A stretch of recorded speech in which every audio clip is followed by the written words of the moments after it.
All right, Susan. All right. So, warm welcome to everybody. We're very excited that you're here today for our session on teaching academic writing to English learners. And we're really looking forward to a great time of learning this afternoon.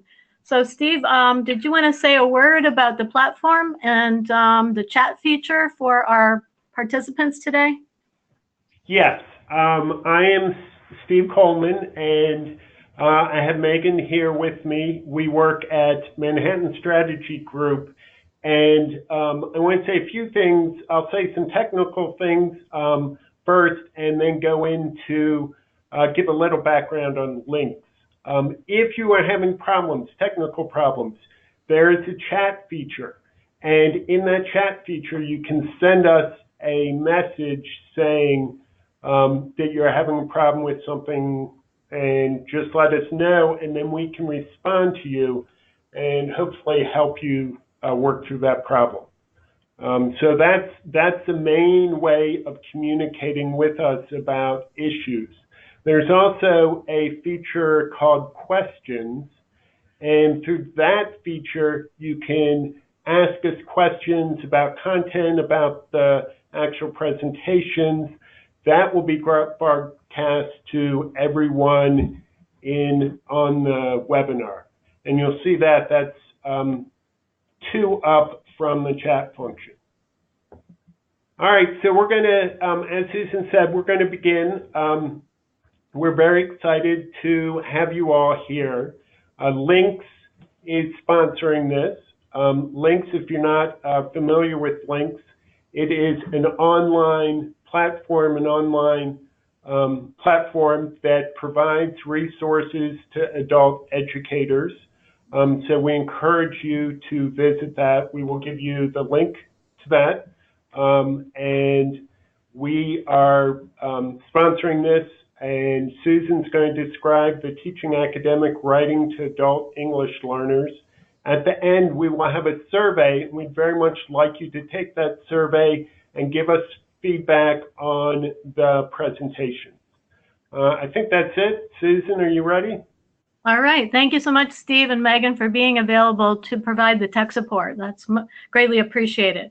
So my name is Susan Finn Miller, and I am a links moderator on the English language acquisition community, as well as the teaching and learning community. And I'm sure that I've interacted with many of you on our platform.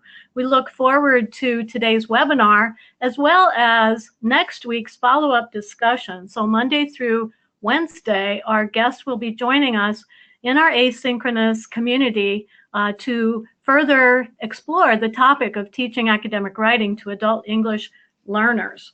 So go ahead and go to the next slide, please. So I want to introduce our guest, whom we're very excited to have with us. Dr. Rebecca Fernandez is an assistant professor at Davidson College, located in North Carolina. She has been in the field of language and literacy for 25 years. She began her career in bilingual education and taught adult ESL for many years. She's currently working with multilinguals and teaches courses in the rhetoric and writing studies and educational studies at Davidson College. So welcome, Rebecca. Dr. Joy Creve-Payton is a senior fellow at the Center for Applied Linguistics. Her work includes implementing and studying approaches to writing that give learners opportunities to express themselves in environments that facilitate learning and success. She has worked on writing projects overseas and in the United States in K-12 as well as in adult education settings. And so welcome, Joy. We're just really grateful to have you with us. And Kirsten Schatzel is the English language specialist at Emory University School of Law in Atlanta, Georgia. She works with students, faculty, and staff on academic and cultural adaptation and expectations. She has taught academic writing to adult learners overseas and in the U.S.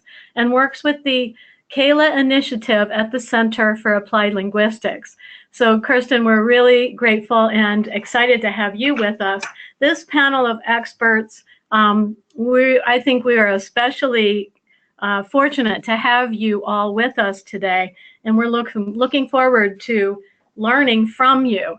When I encountered the article that was published this summer on the research study that our guests conducted, and then submitted the report and the article in the COABE journal right away, I was very interested in the topic, and I contacted them immediately last summer when I saw that piece and asked them if they would be interested in sharing their work with the field, and they were graciously willing to do so, and so here we are today. So let's go to the next slide, please.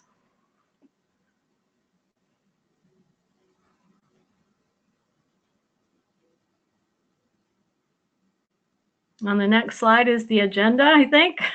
Steve?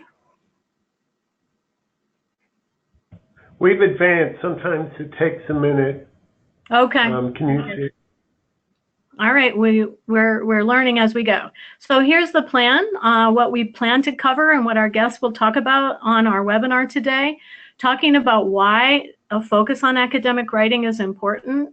What is the state of writing instruction in adult ESL classes? They're going to share with us many of the findings from the survey that they conducted in adult ESL about the practice of writing across the nation.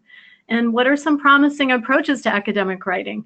So they'll be sharing with us some instructional strategies today, and we'll have some time for questions. And then, as I mentioned, we're having a follow-up discussion next week. We will also be, this is the first in a series of 4 webinars. This is the introductory webinar, and there will be 3 more webinars in April on the practical implications and teaching strategies for teaching academic writing. So you can look forward to 3 more webinars on this topic. It's such an important one for our field. So I'm going to turn things over to whoever is first on the agenda, and that will be Rebecca, and that will be with the next slide. Hi, everyone. So I'm going to talk about why we're focusing on academic writing. And specifically, I'm going to cover the following. So we're focusing on academic writing because there's been a change in the employment landscape, because of the gap in writing skills for all students, and because of the fact that the skills that make academic writing different, that academic writing is different from other kinds of writing. Because of the difficulty of writing for students who enroll at community colleges and in adult ed programs. Also, the importance of writing as a transition to college and careers. I will be talking about the emphasis given by our funders, so the Department of Education and others, to transition to college and careers. The professional development needs for writing instruction that we believe exists in the field. That's also a reason to focus on academic writing. And finally, I will be talking a little bit about the lack of information on what is actually happening with writing in adult education today, very briefly, and then following that, Joy will talk about our survey. Next. Hey, Steve, thanks. Okay, so why are we focusing on academic writing? Because it matters, right? Because it matters, especially now. So back when workforce preparedness didn't require more than a high school or GED diploma, we could just do narrative writing. We could do all sorts of other kinds of writing. And academic writing was left up to the IEP programs or the academic ESL programs in the, as I would say when I worked at the community college, in the other side of the house, because we were adult ed and the other side of the house did the academic writing. But that has changed, and now our programs are doing a lot of what they were doing traditionally, only we're doing integrated skills. We're not doing separate writing, reading, grammar, etc. The graphic on the right shows the job sectors with the most growth, and compares it to the prose literacy of the current workforce in that field. So just to be clear, prose literacy has to do with the knowledge and skills needed to perform such tasks as searching, comprehending, and using continuous text. So in the workplace, that might be finding information in a text to answer a question or respond to a directive from a supervisor, either in writing or orally. And you'll notice that in general, the high growth industries, with the exception of construction and service, which I know are very popular fields for our learners, usually hire people with higher prose literacy skills. Now, we should note, though, that the lack of alignment between prose literacy and occupational growth in service and construction doesn't mean that those jobs aren't also expecting higher levels of literacy. We know that even for those jobs, you need to be able to answer an email or a text. The last time I stayed in a hotel, the housekeepers were having to answer texts from their supervisor. So you have to be able to write. And we're in a situation where we're just not, even the traditional student population, increasingly employers are saying that we're not there yet. We don't have the readiness necessary. So the passages on the left are from two different popular newspapers, the Washington Post and the New York Times, and they really sort of emphasize this idea that employers, they want to hire college graduates who can write coherently and sort of, are able to express themselves creatively and analyze all sorts of, quantitative, qualitative, all of that. But we're finding that there's a gap. So there's a gap in writing skills. So even for traditional students populations. So we bring that out because it's a problem that all of us in education are grappling with right now. Next, please. Thank you.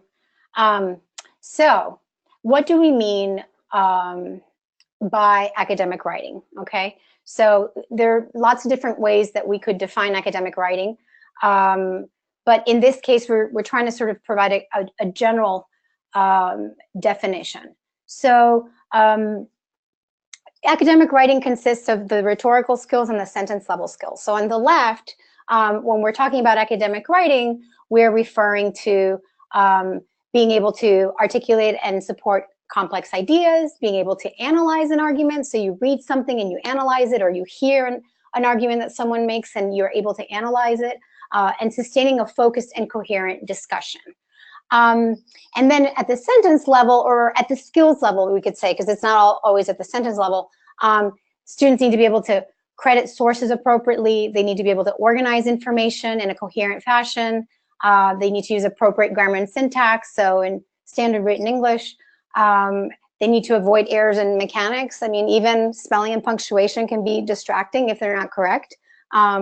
We'd like to think that the workforce is a little more permissive and open these days, but it's not. There's still sort of that perception of correctness and standard written English that is very difficult to change. And then, of course, writing precisely and concisely. So that means having enough of a command of English that you can write.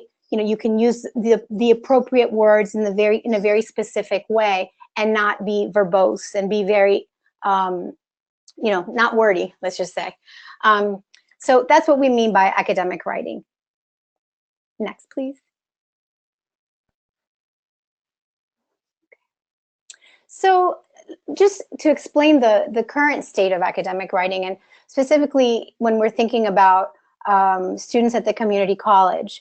I remember when I worked at the community college and I worked in the adult ESL program and sometimes taught in ABE and GED, I would often get students sent back to me from the other side of the house because they were just taking developmental course after developmental course, and they were spending all this money and not able to advance into the college level English classes. And the main reason for that was writing. I knew that a lot of folks were sent back because of math. I knew that was the #1 reason that students enrolled in developmental courses. But after that, it was writing. And research that was done in Virginia with a cohort of adult learners or non-traditional students going into the community college found this same trend. So what I saw in North Carolina, anecdotally at my community college, is true in Virginia and may be true nationally. And similarly, the phenomenon that I saw of students that once they were enrolled, did they pass? And again, it was very difficult. Students really struggled to pass the existing developmental courses and often just dropped out. Now, we don't know if it was long-term dropout, if they never went back, or if they just sort of stopped out and went back. But we do know that they were discouraged, and and it was primarily because of math, yes, and writing. Next slide, please. Steve, thank you. So we know that this is, again, sort of a general phenomenon, that as students go into the community college, whether they are coming from adult ed or they're coming from traditional high schools, it's a lot of the problem that they're encountering is with academic reading and writing. And it's not necessarily just the ESL population. It's a general issue, but of course it's more evident within the ESL population. And we find that, as the study by Sperling, Seymour, and Chisman found, 56% of ESL learners in that study who were in non-credit classes did not advance a single level. And that in some ways explains the lack of graduation or advancement at community colleges, in which barely more than a third of community college enrollees emerge with a certificate or degree within 6 years. Again, I don't think that they might have completed it in 10, okay, but 6 years becomes sort of a marker to see where people are at. Next slide, please. So this trend that we saw, that I saw, that the folks in Virginia saw, was also seen by Deanna Kuhn, who did a literature review of programs at community colleges with Natalia Jacobson for the Center for Applied Linguistics. And she found that also in her community college work, a lot of students were coming in, but they weren't making it out. And it was the writing courses, that often derailed their college plans and aspirations. And I know that anecdotally, that when I would speak to the developmental English teachers or writing teachers, often they just felt like they had no tools and they didn't know how to work with the population, because they had worked with developmental native English speakers, but now they were having to work with ESL students who were also at that level. And so that only makes what they're getting more difficult. So their needs it's more difficult to meet their needs, is what I mean. Next, please. Thank you. So I know, so I've talked about academic writing and what it is, and next I just want to talk about why it's important in adult ed. So adult ed, adult ESL, I'm using them interchangeably. So in general, it is sort of, there are lots of analogs for, academic writing and what happens in the workplace are very similar. And they also reflect a way that we think and a way that we organize thought in this culture, at least, right? So some of us, we know, we're familiar with that research from Kaplan back in I think it was in the 60s or 70s, where, there's all these different cultural thought patterns. And regardless of what you think of it, there is sort of this perception that people organize their ideas in different ways, in a sort of cultural fashion. And here we just tend to be very linear. And so academic writing in the sort of American way is very linear, and it's something that students have to learn. It doesn't necessarily come naturally. And it's important for success in academic institutions, and just essential to be sort of like a member of an academic community. So to be enculturated into any kind of academic community, you have to be able to sort of master those educational literacy practices that include academic writing. And just thinking practically, the tests that the students have to take, just when it comes down to it, now the GED has writing, and the GRE for folks who maybe are aspiring to graduate school, there's writing. And the AccuPlacer and the Compass, which are the ones that we use at the community colleges many times, will have some kind of writing component. Now, what kind of writing they're measuring, that's a whole other conversation, but there's still some consideration of writing that they use to place students. Next, please.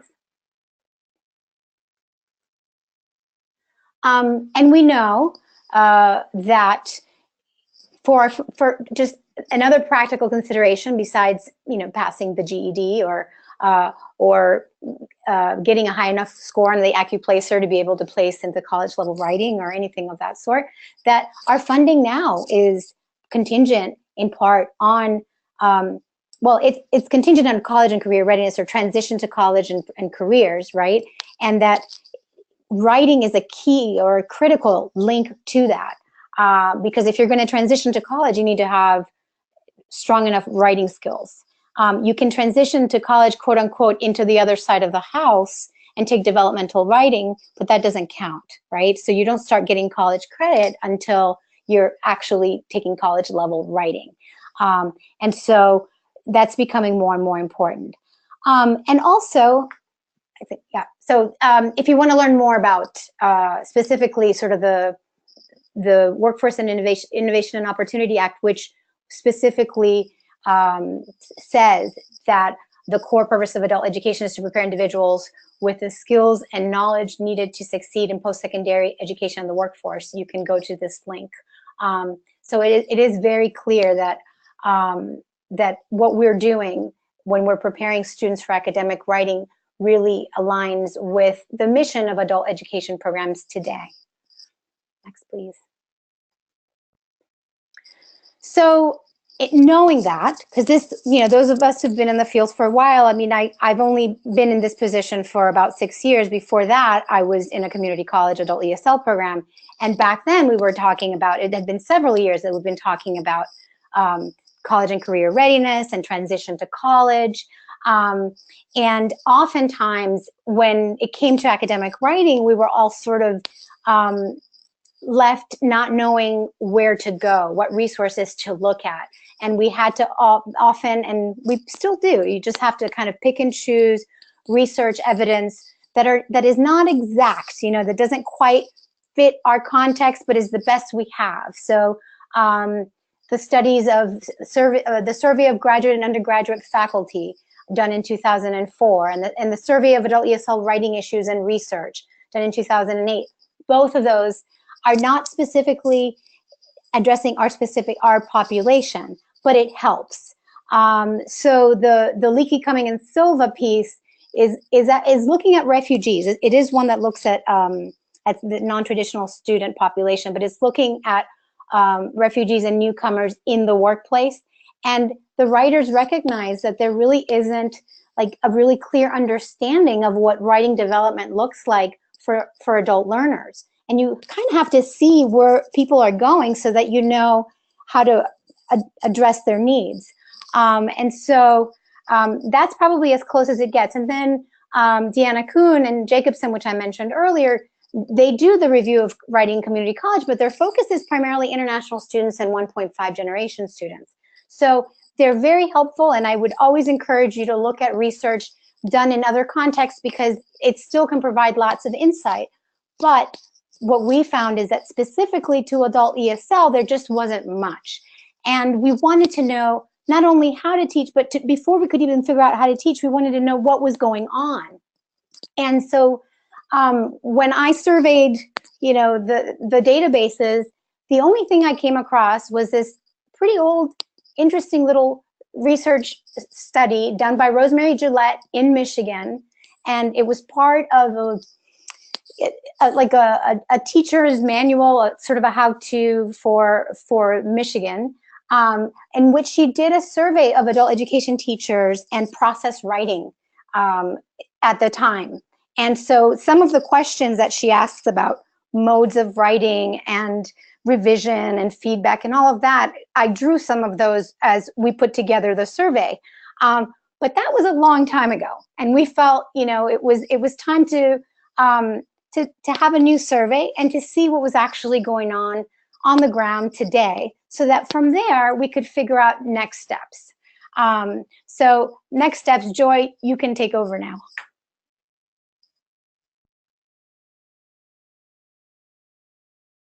Hello, it's wonderful to be with you all. Can you hear me? Yes. Thank you for being here today. This is fabulous. So you can go to the next slide.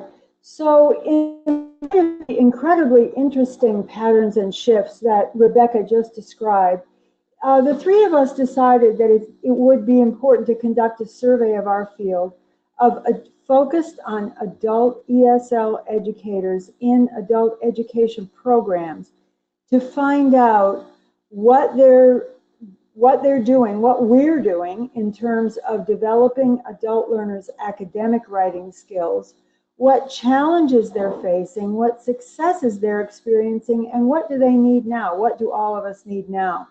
So on the next slide is kind of thinking about, so why this survey? Why now? First of all, as Rebecca just talked about, there's been a significant shift in focus, and this is in all areas of education, K through 12, university, and adult education, with, as she said, a focus on college and career transitions and academic writing. Secondly, academic writing has had limited focus in many adult education and ESL programs. It has had historically, and we were wondering, is this true? What's the focus now? And then third, it's clear to us that all of us together as a field want and need to learn from each other, work together to address our challenges, to think about those students who are making it out but not making it out of the writing courses, so that they can master the skills that they need and make the transitions that they want to make and that they need to make, and to think about what are the best ways to do this. So we had some broad, on the next slide, some broad questions that we sought to answer on the survey. First of all, what do practitioners in the field believe about the importance of writing in both their programs and their classes? And secondly, what practices are teachers and students engaged in? What are they doing now? And third, what support for the teaching and learning of writing are teachers and learners receiving? How are they getting support from other people? And then the last question was, how can we facilitate learner success? How can we work together to do this? So on the next slide, you see some details about our survey. It was conducted at the end of 2014 and the beginning of 2015. And it's interesting to note that DeCoon and Jacobson, the study that Rebecca described, the lit review, was done at that time as well. So we have both a lit review and a survey kind of to look at together. So the focus of the survey was adult ESL educators, primarily teachers working in an adult education program at the time. So there was a question at the beginning that said, are you working in an adult education program? And if they said no, then they would be escorted to the end of the survey, because we really wanted people working in adult education programs. Some administrators responded as well. And as you know, some people work in both teacher and administrator roles. Most participating teachers received the survey from their program administrator. So that's interesting, the role of program administrators in getting people engaged and making things happen. There was a high level of interest in completing the survey. Over 450 people participated. And I would love to know if you participated. I hope you did. Some of you did. And we would love to hear from you if you participated. If you did, thank you. If not, we're sorry that we missed you. Maybe we should do another one. Hey, Rebecca, what do you think? Okay, never mind. That was just a joke. There were 43 questions, a combination of yes, no, multiple choice, and ranking questions, and then 4 open-ended questions. Most participants responded to the first 3 questions. Some didn't answer the open-ended questions, and that has to do with length and time and things like that. So on the next slide, we see a little description of the survey participants. And what would be neat is if you would think about yourself and your own situation as I go through the rest of the slides here, and ask yourself, so where am I in this picture? What do I look like in this picture? So participants were from 25 states and Canada. They were also from a few other countries, but we didn't include those in our results. There was limited representation in the Northwestern states, as you can see, and we're not sure why. That's something to think about together. Almost half were working in community colleges. 63% were working part-time, 19% full-time. That's interesting, isn't it? Respondents taught adult ESL students at all educational function levels from beginning to advanced. And as Susan mentioned, at the end of my section of the webinar, you'll see a link to the article that we wrote about the survey. And there you can read more about the research, the profiles of the respondents. And then there's another set of slides where we give detail about the answers to all of the questions, because I'm going to go through the questions and the responses quite quickly, just a summary. But you can see the answers to each question on a set of slides that Susan has made available to you. Okay, on the next slide, we can see participant backgrounds and qualifications. So the people who responded tended to be highly qualified, many with master's degrees and TESOL certificates. And you could see that other category, 44%. It includes certificates, masters, or PhDs in other fields, like adult education, applied linguistics, immigrant studies, and foreign languages. I think that's really interesting. A smaller number of participants were qualified to teach through years of experience and workshops in the field. And a good number said they participate in professional development and workshops. Although when we explored deeper, we found that academic writing was often not part of the professional development that people participate in. So here's a question for you to ask yourself. How much professional development have you participated in that focuses specifically on academic writing? And would you like opportunities for more of those? The next slide, we'll start to look at our findings. So that was about the background of the survey and the participants. And here are some of the things we found. First of all, class sizes of the teachers who participated are fairly small, fewer than 10 to over 35 students. I don't call over 35 fairly small, but most had 15 students or fewer. And in terms of amount of writing done, well, that's something for us to think about, and we will throughout this webinar, is over half of the teachers reported that students spent less than 1 hour per week writing, and wrote a paragraph or less. Okay, we'll think more about that. We can go to the next slide on the types of writing done. So what types of writing do students in adult ESL classes do, or did they do in 2014? Of course, we could have had a big shift by now in 2018. But this is a very interesting thing to look at. So using a scale of 1 to 4, respondents were asked to rank,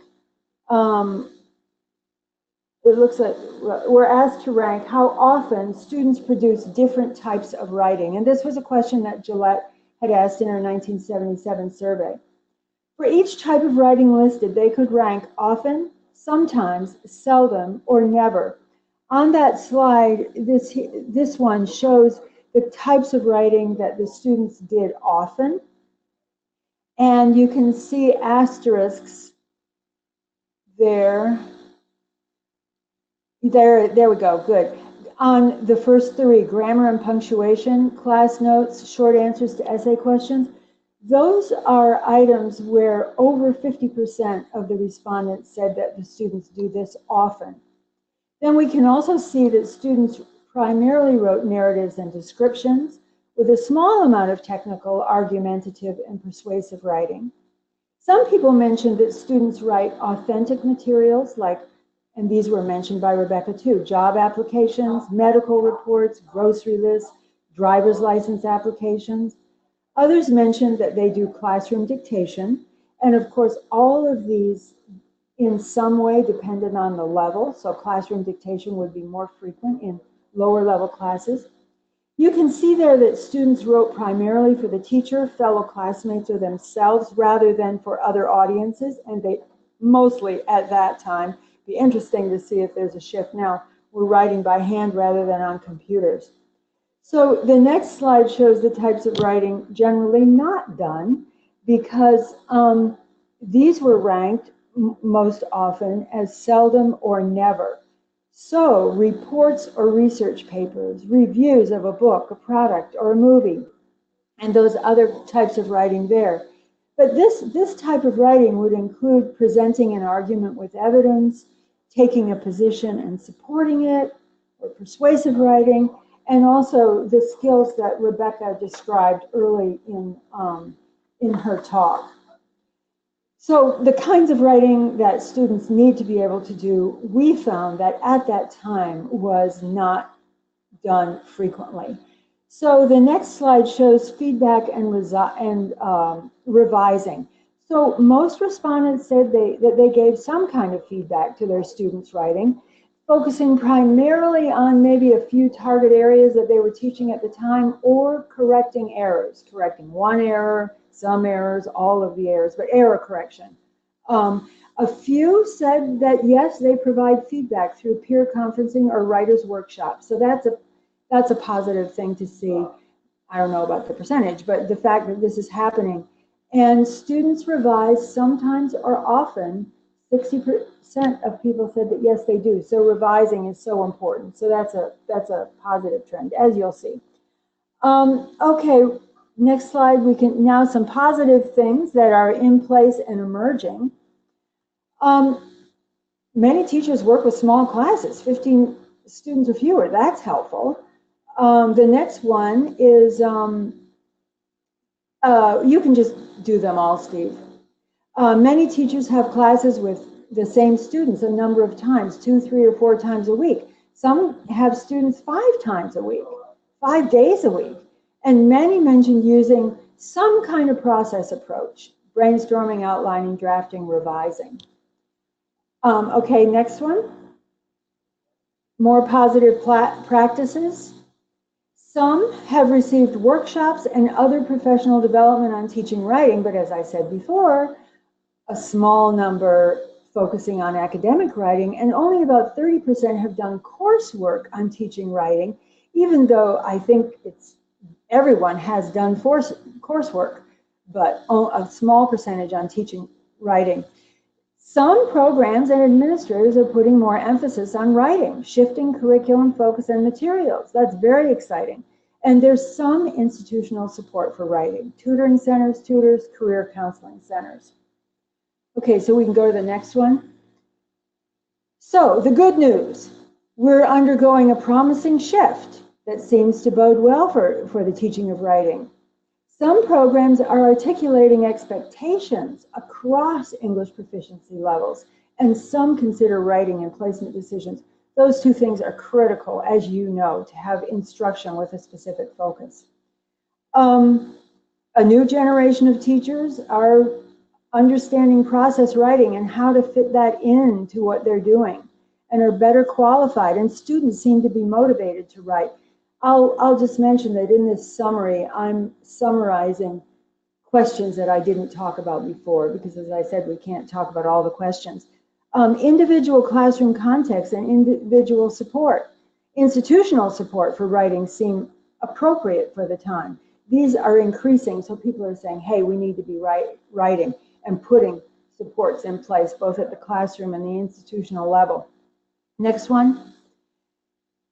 So this, yes, so here we still have some challenges, and I'm sure you're already thinking about them.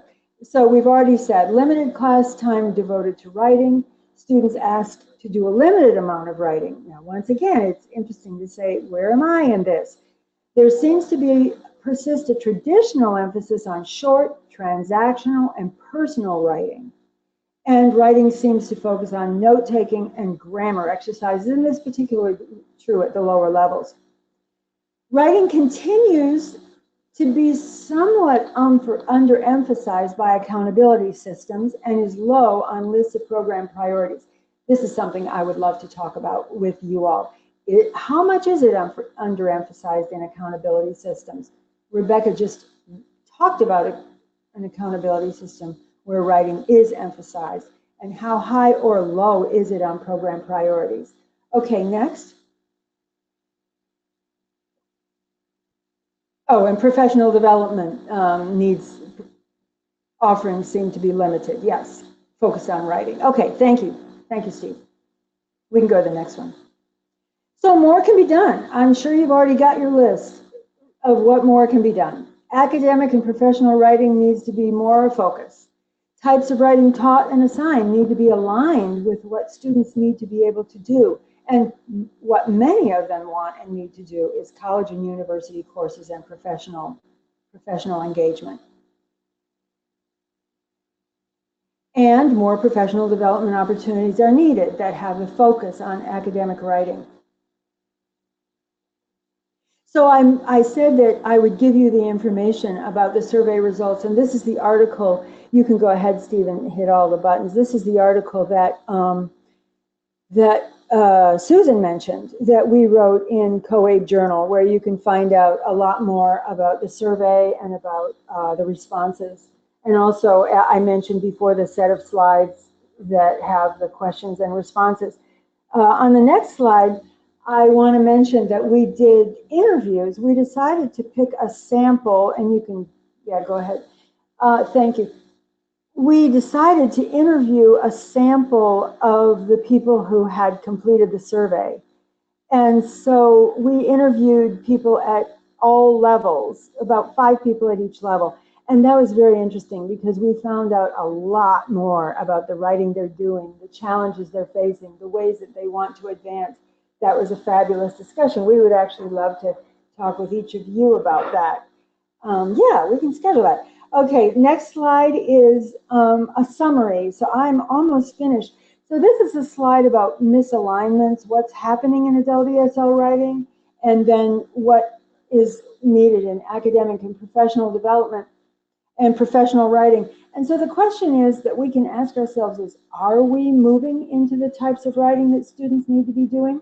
That is, argumentative, persuasive, and informative, with writing longer papers, receiving feedback and on ideas and presentation of their ideas, and on computers rather than only handwritten. And how can we make these things happen? And so we go to the next slide. And in light of all of these findings from both the research and from our survey, we can ask ourselves, how you can ask yourself, and Steve, you can just hit all those just pictures. How much time do you spend on writing in your classes? What writing activities do your students do? What types of writing do they do? What types of feedback do they receive? Do they like to write? Why or why not? So these are some really interesting questions that we can ask ourselves at the end of this session over the next week. You can keep hitting them, Steve. Next week as we discuss online. And you might want to, I'd love to know from you, are there important questions that we want to be asking and working on that we haven't asked here? So now, finally, Kirsten will talk about what we've all been waiting to hear. What approaches can we use to build adult English learners' academic writing? Thank you very much. Thank you, Joy. It's a real privilege to be here with all of you this afternoon to talk about academic writing, which is a topic near and dear to my heart. And as Joy and Rebecca have mentioned, based on the results of our survey and follow-up interviews, Joy went over some of the promising practices that we see in the field, which are absolutely wonderful. But she also noted the misalignments that we see. And we see misalignments in terms of the types of writing that are done, where right now we see a lot of narrative and descriptive writing, and academic and professional writing focuses more on argumentative, persuasive, and informative writing. We also see misalignments in the length of the assignments that our students are asked to do. Many times they're asked to write a paragraph or less. And in academic and professional writing, many times they need to write more than a paragraph and sometimes up to a 10-page paper. We also see misalignments in terms of feedback, that they're getting a lot of error correction, but they need feedback on their ideas, on how to develop those ideas, on how to represent those ideas in good, clear, concise, grammatically correct academic English. And then we also see misalignments in the modality that we're using to teach writing. Most of our assignments are handwritten, and In many instances in academic and professional settings, students are asked to use word processors and computers and different types of computer software and platforms. So what are some of the approaches that we can use to kind of get rid of these misalignments and to better align instruction with academic writing skill development? So in order to think about these things, and in thinking over the results of our survey, we are putting forth 10 critical instructional practices for writing instruction, so that our writing instruction in adult education classes can be better aligned with writing for academic and professional purposes. So what I'd like to do in the rest of this webinar is to talk through these 10 critical practices and just explain what they are and list some questions that each one of them raises. And then next week, in our 3 days of discussion, we can talk more about the nuts and bolts of how we can actually do some of these things in the classroom. So the first slide is to understand, or the first practice is to understand and align writing instruction with national standards. By following standards, we're better able to assure that writing instruction in adult education prepares learners for higher education and the workplace. In 2013, the College and Career Readiness Standards for Adult Education came out, or were revised, and they noted 3 shifts in English language arts, and they call for changes in instruction to mirror these shifts. The 3 shifts that they identified are that, first of all, learners need regular practice with complex text and its academic language.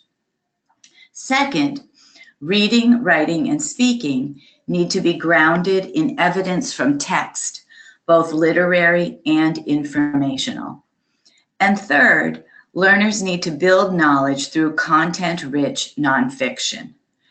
So as we think about making these changes, it's helpful to think about the questions of what does standards-based writing instruction look like? What can learners do in class, during class, and also outside of class in the little time they have to work on their writing skills? What can they do to achieve their goals and to exemplify the characteristics of good academic writing? Next slide, please. Okay, the second critical instructional practice is to start with writing from the beginning. Instructional approaches are needed that begin at the lowest levels of English proficiency, and these need to be aligned with standards and help students with limited literacy to begin to meet rigorous academic standards. Students from the beginning can be socialized into academic thought processes and conventions at the earliest possible time. If we want to make academic writing easily accessible to adult learners, we can begin with students at the lowest levels of English proficiency. There are practices that we can incorporate into our classrooms so that we can better align our own instructional practices with those of higher education and the workplace, and thus get students at lower levels of English proficiency better adapted to and socialized to what college and career characteristics look like. We can also examine certain habits of mind and teach certain habits of mind that can make acquiring academic writing easier. So what are these habits of mind, and how can we incorporate them into our classes at all levels of English language proficiency? Next slide, please. 3, thanks. The third critical instructional practice is to use oral language as a bridge to academic writing. Since we are advocating orienting students to academic thought processes and conventions at beginning levels of proficiency, we will need to introduce and develop these practices first through oral language and use it as a bridge to writing. As teachers, we need to figure out how we can facilitate academic conversations, what supports, such as graphic organizers and class or group work, and what types of assignments we can design to foster the development of academic oral and written skills. Next slide, please. The next instructional practice we advocate is to build pathways for writing development in content areas. Content-based instruction, also referred to as CBI, focuses on the learning of content and also the language skills needed to learn and use the content. So focusing on content and language simultaneously. Since our students will eventually be using their English language skills to learn content in academic and professional settings, and to demonstrate their knowledge of this content through their presentations at work, through their exams that they have to take in content level classes, it's helpful not to teach language skills in isolation, but to have learners develop content knowledge and language skills together. This reflects how learning happens in higher education and places of work. So we might think about how we can use academic content to develop academic literacy, and how these lessons can provide scaffolds to help students learn the organizational and genre-specific skills needed to write and to write well, academically and professionally. Next slide, please. We also feel it is important to use writing as the basis for reading. Since we found that we do a lot in adult education to build learners' reading skills, and we measure reading skills, how can we also use writing to build reading skills? Often we think of writing as the last skill to teach. We introduce writing or academic writing at intermediate levels. But how can we integrate all language skills from the beginning? How can we integrate the skills more throughout our curricula and use writing to help students develop other language skills? How can writing be used to develop speaking, listening, and reading? Along with this, we want to think about how we can use the other language skills of speaking, listening, and reading to develop writing. But we think it's important to work both ways, to use writing to develop other skill areas and to use other skill areas to develop writing. Next slide, please. Our sixth instructional practice is to develop varied options and supports for writing. Students say, and teachers confirm, that often starting a piece of writing and organizing ideas in it are difficult. Writing helps and supports are available. And as we're thinking about organizing ideas, as Rebecca mentioned, different cultural groups organize and present their ideas in writing differently. And so if we want to socialize students and help them be successful in American academic, educational, and workplace settings, we need to help them learn how to organize their ideas. So writing helps and supports are available. These can be used in our classes. We know some of you are already using them, and many of them help students develop writing thinking processes and practices that they can use for the pieces they write in higher education and work settings. In interactive writing or dialogue journals, students articulate their ideas and perspectives in interaction with a more proficient writer, often their teacher, and they receive significant feedback and further development of their ideas. Graphic organizers help students at all steps in the writing process, brainstorming, outlining, drafting, revising, and editing, and can be used to teach writing at all levels of English proficiency. Next slide, please. Our 7th instructional practice is to use test prompts to develop academic writing. All 3 high school equivalency tests, the GRE, the HiSET, and the TASK, now include a read to write task. Students must read 2 articles showing opposite points of view on a topic and use the information in them to write an essay supporting one side. Since many adult learners want to take a high school equivalency test, how can we use test materials to both teach academic writing and help learners become familiar and at ease with these tests? Can we bring parts of high school equivalency tests into our classes so that learners gradually become accustomed to them and see them more or more often than during a practice test or the real test itself? What habits of mind can we help learners to develop to be able to write essays successfully on these exams? Next slide, please.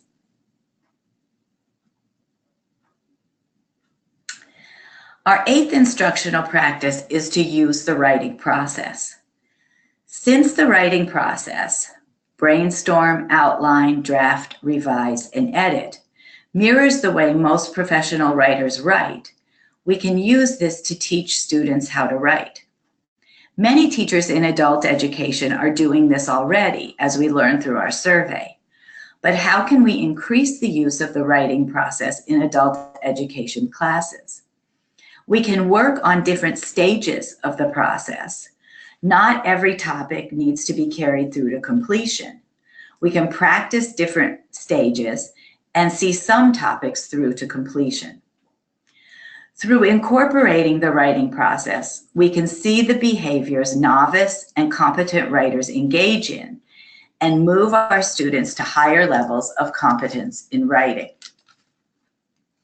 Next slide, please. Our 9th instructional practice is to provide feedback on learners' writing. All writers need feedback in order to improve and to help crystallize and present their ideas. Much research with novice writers shows the benefits of their working with a more skilled writer, their teacher. How can teachers give feedback to help learners improve and not burn out in the process?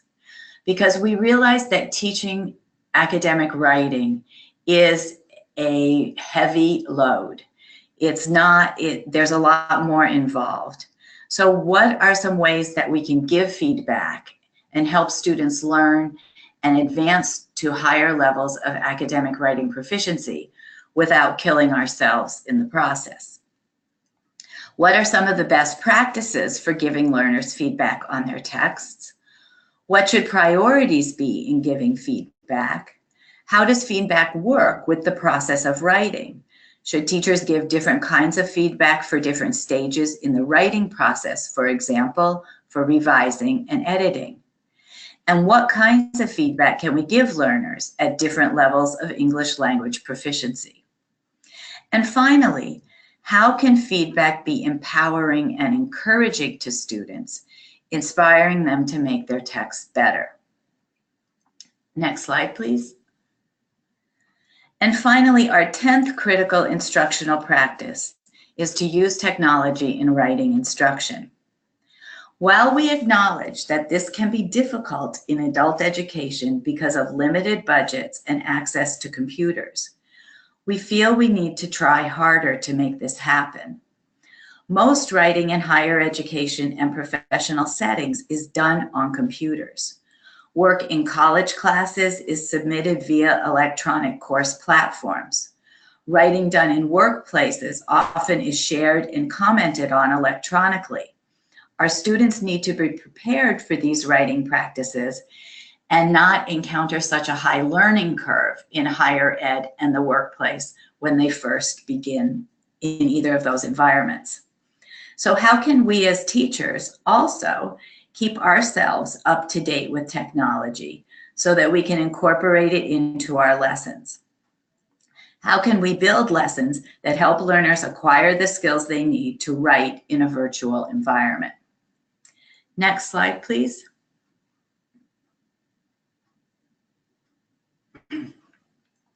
So based on the results of our survey and follow-up interviews, these are our 10 critical instructional practices.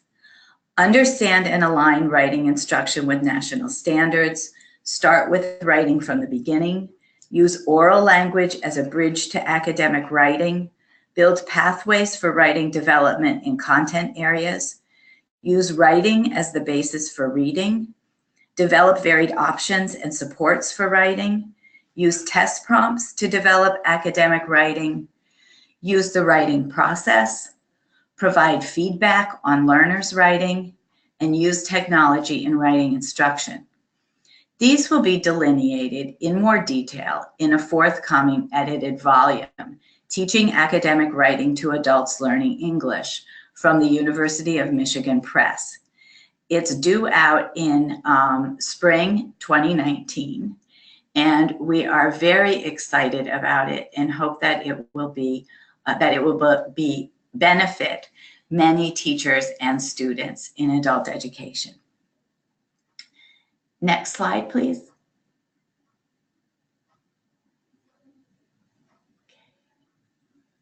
And I think I'm handing it back to Susan now. All right, I hope you can hear me. This is Susan Finn Miller, and I certainly want to thank our presenters today for sharing with us. And I wanted to point out that we do have some resources in the links collection. These are, I've already posted in the English Language Acquisition group as well as the Reading and Writing group, and you can access these there. And I'll post the message again about accessing these materials, which are very much in line with what our guests have shared with us today. So what's on the next slide?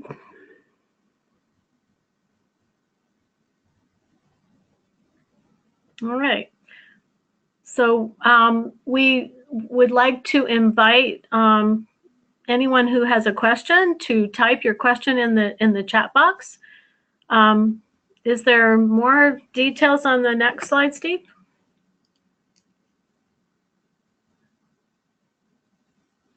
All right, that's just information about our follow-up discussion. So if there are questions, we will entertain those questions, and our guest will be happy to respond to your questions. So far, we haven't had many questions posted in the chat. The questions that have been posted were questions about the practical teaching strategies. How do we go about actually teaching academic writing? And I think the principles and practices that Kirsten just shared with us is a good way to get started on that. We will be having a follow-up discussion, as you see, Monday, Tuesday, and Wednesday next week. And there will be some information shared there, more information about practical teaching strategies. And then, as I mentioned at the outset, this is a series of webinars. So today was really a kickoff to this topic. And in April, you can stay tuned for the dates. We'll be having 3 more webinars focused exclusively on teaching practices. So the practical applications of the how do we go about teaching academic writing to learners at all levels in our ESL classes, as well as how do we approach teaching English learners who are pursuing a high school equivalency, because we know we have many English learners in our high school equivalency classes. So I don't know if we have any questions. Checking the chat.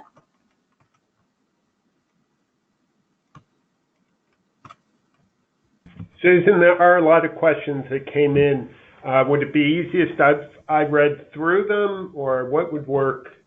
Yeah, apparently, because I don't have access to the questions, Steve. Okay, let me go through. There were quite a few that just came in. Okay, great. So then Joy and Kirsten, And Rebecca, you can just decide quickly who can respond to the questions as after Steve reads them. I think that will work well. Okay, I'll read them, and like you said, the presenters can respond to them.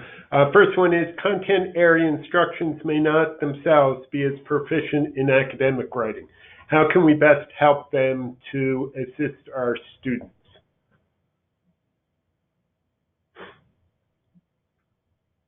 Does anyone want to answer that? Are you all... Can you repeat that, Steve? I'm sorry. Yes.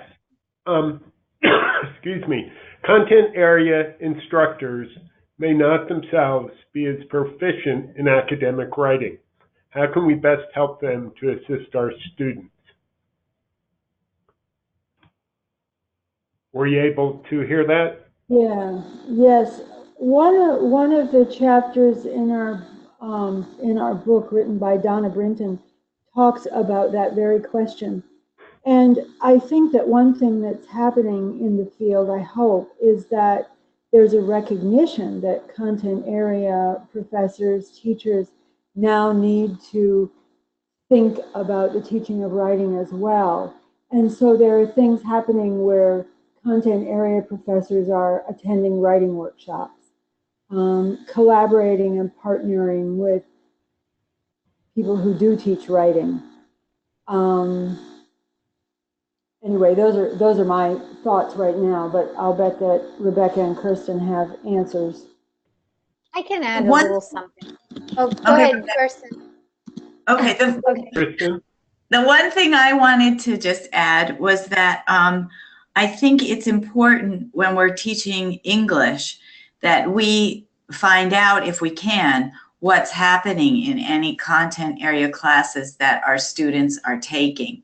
Maybe we won't have time to talk to those teachers or professors, but if we can be aware of the materials they're using, the books they're using, and if we can look at those books and get an idea of the level of language, the way the paragraphs are put together, the vocabulary, and then if we can use English classes to support what's happening and make English classes a bridge to other content area classes, I think that's helpful for the learners in our class and also helpful for the professors who are trying to teach this content. Now, Rebecca, you were going to add something? Yeah, I was going to add, so all of the folks who teach, let's say they history or English or whatever it is that they teach, they know how to write for their fields, right? And so often the assumptions they make about writing are the assumptions that they make about writing in their field. I think what I see, because actually that's my work every single day, working with content area folks, with English learners in who are in content area courses and providing support for them. And often what I find is that the notions of correctness that the faculty bring actually interfere with students' abilities to write well for those courses. So the professors get so distracted by, you know, a missing article or a verb tense that's off, but you could still get what they're saying. And, you know, it's almost like, you know, those of us who teach adult ESL, you know, you kind of get used to the accent and it's not that distracting. But when someone is new to it, they just don't understand what the student is saying. I feel like it works that way in writing as well. And so in addition to sort of the how-to of teaching writing, I think a lot of it is sort of trying to get them to prioritize and to not be so distracted by the sentence level features unless they, you know, they're just absolutely unreadable. Because I feel like otherwise, you know, it's very difficult to teach sort of like the structures of writing in a particular discipline, or even how you develop, you know, sort of an idea within that discipline, how you provide evidence and all of the different very discipline specific ways of writing. It's difficult to do that when you're so caught up in like the students are missing a comma or a verb tense or an article. So I feel like that's like one of the first conversations, like put aside the sentence level stuff and this focus on the actual, like what it is that you want them to accomplish and how to structure it and what are the expectations of your field. I feel like that's a useful discussion. Great. Does anyone want to add anything to that? Rebecca, Joy, or Kristen? If not, let's move on to the next question, which is about writing in one's native language. How does that affect an English language learner writing in English? So how does writing in one's own language affect English, their writing in English? So I can take that. I mean, this is Rebecca. I see that if there is, regardless of the language, I work with students from all different language groups, and if there is an understanding of the purposes of writing and as sort of investment in writing, I've had students from Ethiopia, from Senegal, from like just all different parts of the world, from East Asia, from West Africa, all different places. And what I notice is that the ones who value writing, who are invested in writing, and who do writing in their own language, often those attitudes transfer into their attitudes towards writing in English. And even for some students, for example, in certain cultures, beautiful writing is good writing, right? So beautiful language, beautiful vocabulary, that matters so much. And so when they write in English, they're constantly asking to make things sound more beautiful. So I think they bring attitudes, they bring an understanding of the purposes of writing. And of course, you know, if their language is very close to English, so if they speak Spanish or Italian or Portuguese or German, or, you know, languages that are relatively close to English, well, then at the sentence level, there's transfer, positive transfer, but there can also be negative transfer. So in certain fields, in certain languages, and I'll just say Spanish because I can speak for myself, you know, sentences can be really long-winded and flowery, and you kind of have to, you know, teach students to be more concise and pithy the way that we write in English, right? And so while that way of writing is really valued in Spanish, when you bring it into English, it becomes like my 7th grade English teacher once told me that I was too flowery. So it's that too, right? So it's a positive transfer and a little bit of maybe. And I'll just add to what Rebecca said. At lower levels of English proficiency, well, where you're working a lot on grammar, different languages have different grammars. And some of the peculiarities of English are that we have adjective, verb, and noun forms of the same idea. And many languages express an idea once and it doesn't change form. Or since Rebecca mentioned Spanish, in Spanish, if something is plural, you make the noun and the verb plural. And English does that, but in strange ways, by adding S to singular verbs and adding S to plural nouns. So some of those things need to be ironed out and can be ironed out with practice. But languages do have different ways of expressing their ideas in grammar. One last point I'll make is that students who come from cultures where there's a lot of shared information and shared identity and shared ideas feel when they write that the reader already knows the context, and so they don't have to explain it very much. And in English, we kind of thrive on details and on showing every step in our logic. And so where a learner who comes from a shared culture will just kind of write step 1 and step 3 in logic, in English, we need them to express steps 1, 2, and 3, because that's how they show they arrived at step 3. And if they're taking an essay exam in a content area, they need to be able to show their professor how they got to the conclusion that they're drawing. I would add to that a little bit. This is Rebecca again. the notion of reader responsible and writer responsible writing. So in our culture, we have a lot of responsibility as writers to be very explicit and clear to the reader, and to make the reader do as little work as possible to try to decipher what we're trying to say.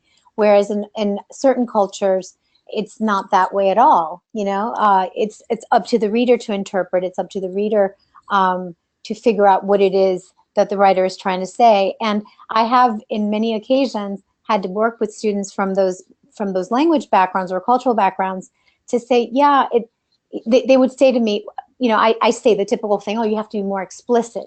And they're like, but that's so obvious. That's so that's just, talking down to the reader, and you have to sort of convey to them, if you want to err on the side of being too explicit or being too clear, and maybe you'll get it right.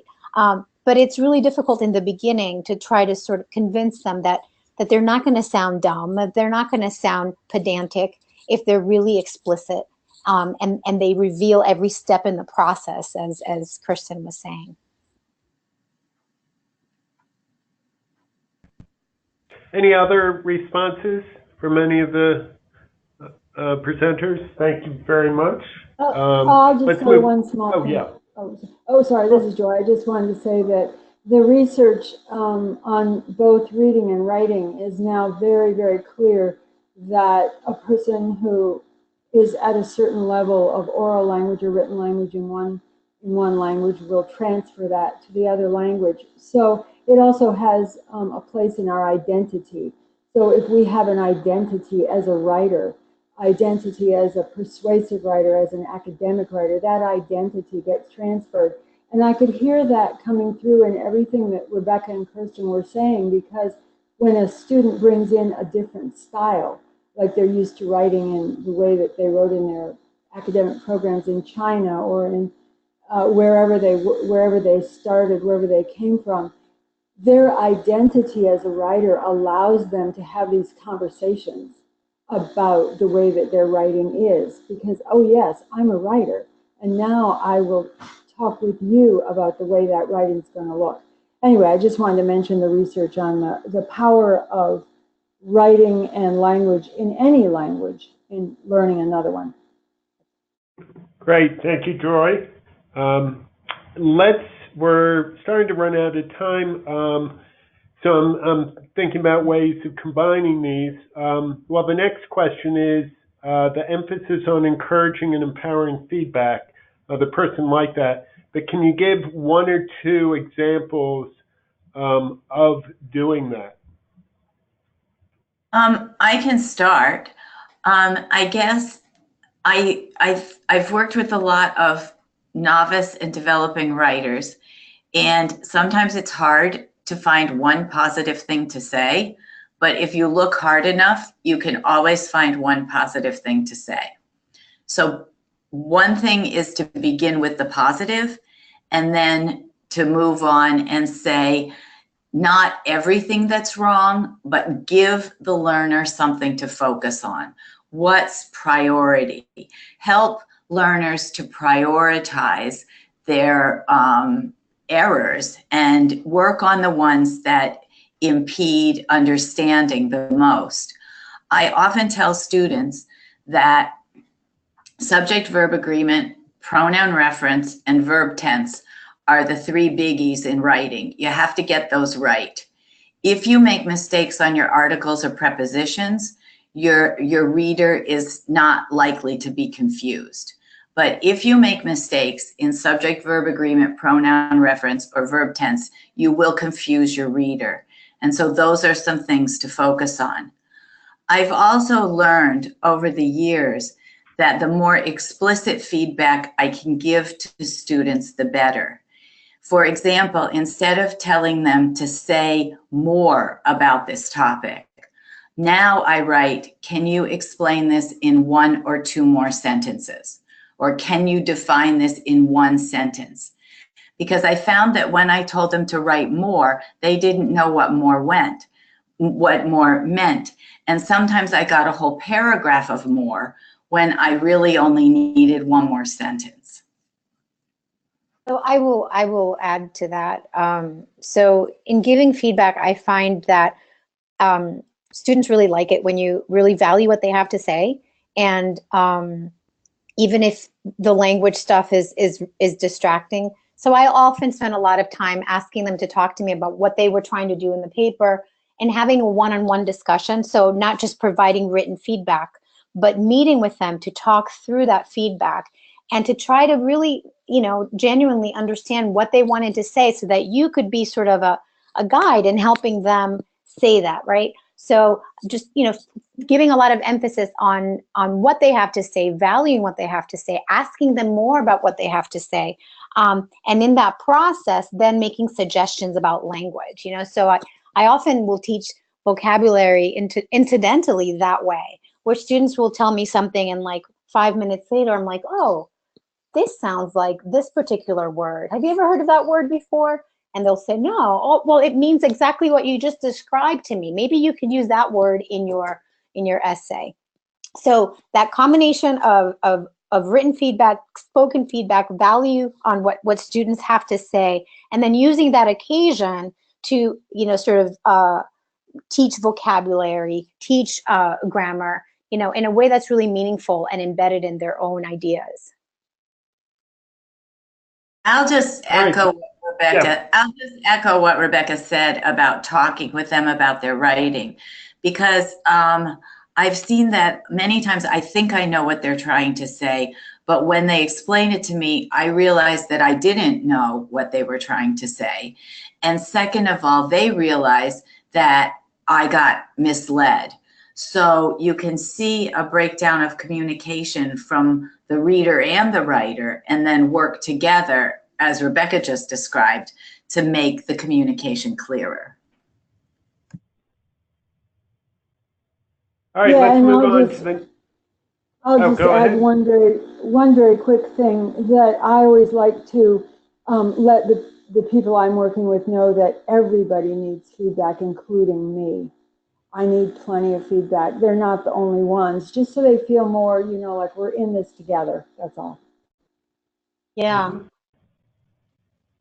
And I would add to that, just because I've done this in an adult ESL classroom where it was like a 3-hour class and I had maybe, I don't know, 25 students. And, we don't have a lot of time. Like I can conference people outside of class now, but I'm in a very different context. Back then, what I would do is that we would get a computer classroom and I would put people to do their writing projects on the computer. And then as they were working on their projects, I would call individuals one-on-one. And I would do that process, that sort of conferencing there and then. If I didn't have time to like give the written feedback, this was a time for us to have the feedback there live. And then I would write things down as I would talk to them as a reminder and to make sure that they understood what I was asking them to do.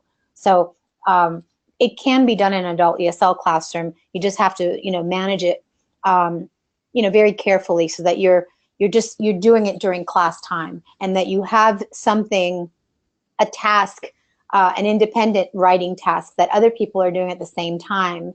And that way, you're not wasting class time.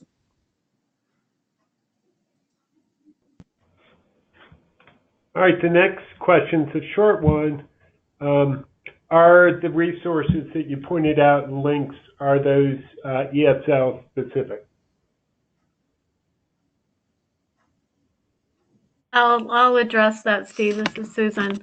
I don't believe the resources are ESL specific, but I think they're relevant. Mm-hmm. And I should make that point, and I made it earlier. This is Rebecca. That there is a lot of really valuable stuff out there that hasn't been like necessarily done just in ESL or just in adult ESL in particular. I'm currently teaching a course on bilingualism and literacy, and I've been doing a lot of reading on reading and writing research. And I find that a lot of what applies to the first language applies to the second language. What Kirsten described, with respect to explicit instruction, well, that's good for native speakers too.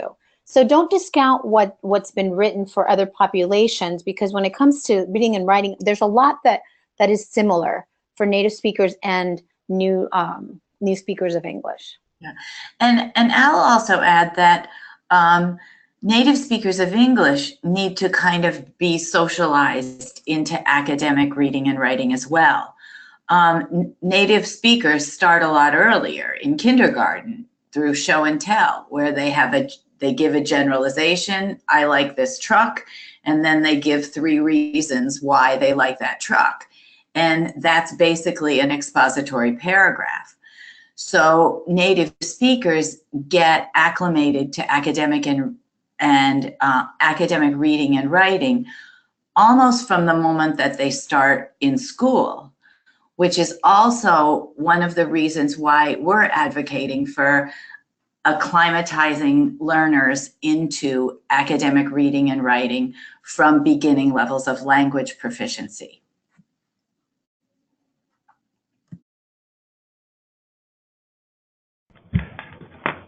Okay, let's bring the next one is, and this has been suggested by other people, just giving concrete examples, specifically writing activity samples. If you can provide those, that might be something that would happen in the discussion group. I don't know if any of you want to address that now. I would just say I think that would be better talked about next week in our discussion, because writing activities vary at different levels of proficiency. And if you're looking for ideas for your particular class, if you would send us questions and identify the level of the learner, what the learner's goals are, why they're there, I think then we might be able to give you more accurate direction and feedback and ideas than we might just speaking kind of globally across the board here. Yeah, because activities may vary by the stage of the writing process that you may be at, and many other factors, right? So if you're at the stage where you're really just focusing on sentence level stuff, or the stage where you're invention, where you're trying to figure out what you're going to write about, or how you're going to respond to the prompt or the assignment that you've been given. So there's many different ways to do that at different stages of the writing process. It's not like, oh, here's an activity, for a grammar activity, and here's all these different ways that you can teach grammar. I mean, it's a little bit more involved. So please post specific examples and we will give you feedback. And I think that's a good plug for the follow-up discussion. There's some excellent questions here, a lot of them, so we're not going to be able to get to any more.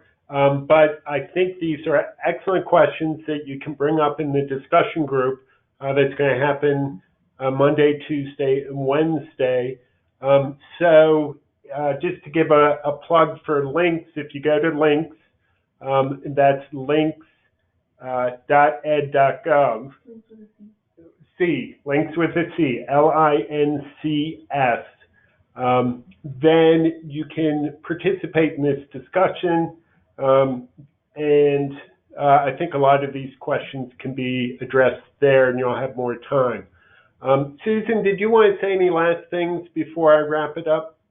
Yeah, thanks, Steve. So I think most of our audience is really interested in the practical teaching strategies, as many of our questions today illustrated. And I hope that we will have access to the rest of the questions that we weren't able to respond to today, so that we can address those during the discussion next week. I also wanted to remind everyone that this is, once again, to remind everyone, this is a series of webinars, and so there'll be 3 more webinars in April that will be focused specifically on practical teaching strategies. So we're going to be having a focus on writing as the basis for reading, about using graphic organizers to teach academic writing, and using writing test sample questions. So for example, from the GED test, HiSET, and TASK, as well as other practical teaching ideas for how to address academic writing. So we're just getting started on this topic. It's very exciting.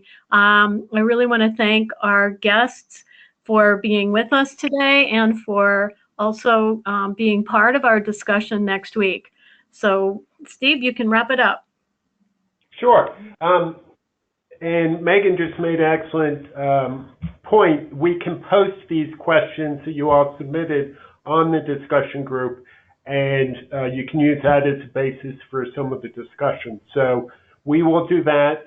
Also, if you're interested in the PowerPoint, please email me at scoleman, that's Coleman with an E, at manhattanstrategy.com. So again, that's scoleman at manhattanstrategy.com. And I can give you a copy of the PowerPoint. This will eventually be posted on the Links website. It takes a while, but it will. The full audio and the PowerPoints will be posted there. Really a push to have you join the discussion groups on Links, the community of practice there. We like to have an opportunity for people to follow up on these webinars and just to have ongoing discussions beyond or in addition to the discussion around the webinars. I want to thank Rebecca, Joy, and Kristen very much, and Susan for this excellent presentation. So I hope you all have enjoyed it. One final thing I want to point you to is I have a slide up. We have for all of these a survey that we would really like you to complete. It has the link here. I know that's very hard. I'll leave this slide up for a few minutes so you can get that. And it will just ask you a few questions. It does not take long.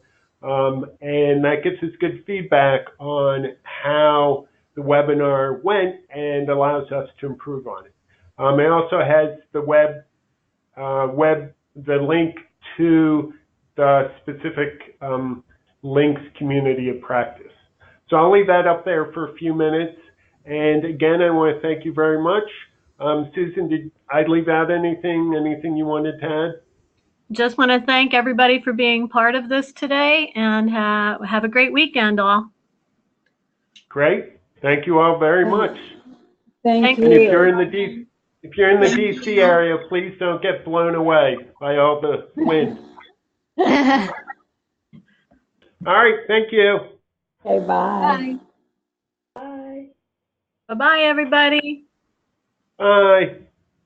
So Steve, could you please send me the questions instead of posting them in the discussion, and I'll do that? Steve?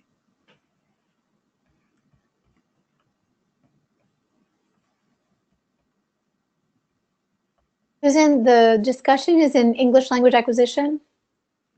Yes. Okay. Yes, it's actually going to be cross-posted in a couple other groups, but that's the main group, so yes.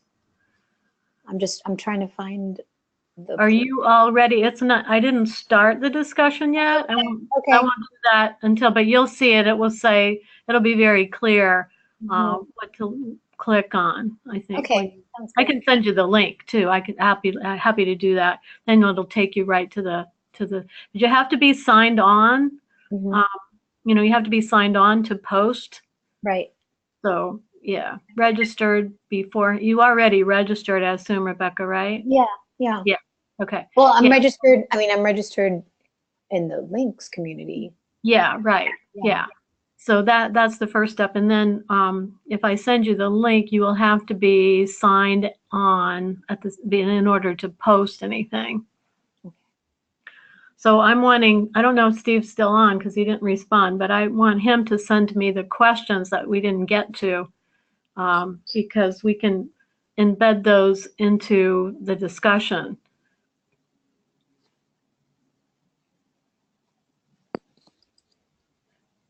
So as we wait, Susan, can I ask you a very small question? I hope it's small. Sure.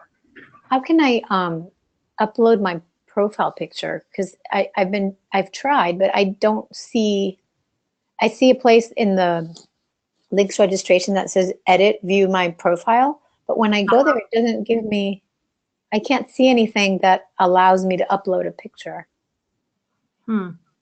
There should be. I don't know. Right? I mean, it's, I thought the same, but maybe I'm missing something really obvious. Let me look at it. So you already filled out a profile? I did. Okay. Let me see if I can see what happens if I try to do mine.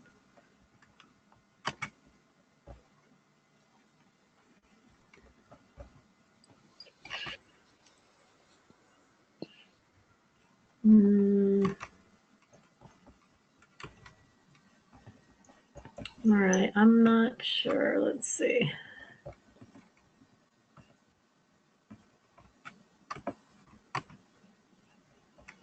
So you go to my profile.